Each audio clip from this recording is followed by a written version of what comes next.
ఎవరు సుబ్రహ్మణ్యుని పాదములను షట్పదంలా పట్టుకోగలుగుతాడో వాడికి భవక్లేశతప్త లేదు. సదా మోదతాం స్కందతే పాదపద్మి. వాడు ఎప్పుడూ స్కందుని యొక్క పాదముల నుండి స్రవించేటటువంటి అమృతమును త్రాగి పరమ సంతోషంతో ఉంటాడు. ఇది ఎక్కడి నుంచి ఎక్కడి వరకు ఉంటుంది అంటే, ఇహమునందు ఉండేటటువంటి కష్టములను మరవడం దగ్గర నుంచి మృత్యు ఆసన్నమైనప్పుడు శరీరము ఊపిరి అందక కొట్టుకుంటున్న స్థితిలో కూడా ఆఖరి ఊపిరి ఆగిపోయే వరకు కూడా భగవంతుని పాదములనే దర్శించగలిగినటువంటి ప్రజ్ఞ అంకురిస్తుంది.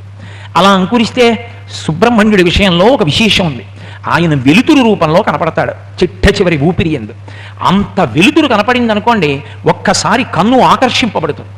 ఆ వెలుతురిని చూస్తూ ఆయన్ని చూస్తూ ఆయన పాదపద్మములను ధ్యానం చేస్తూ ఎవడు వదిలిపెట్టేశాడో శరీరాన్ని వాడు స్కందసాలోక్యత అమృజేత్ సుబ్రహ్మణ్యలోకాన్ని పొందుతాడు. అలా పొందేటట్టు ఆయనే చెయ్యగలడు. కాబట్టి ఆయన పాదపద్మములకు నమస్కరించడం అనేటటువంటిది అంత గొప్ప విషయం.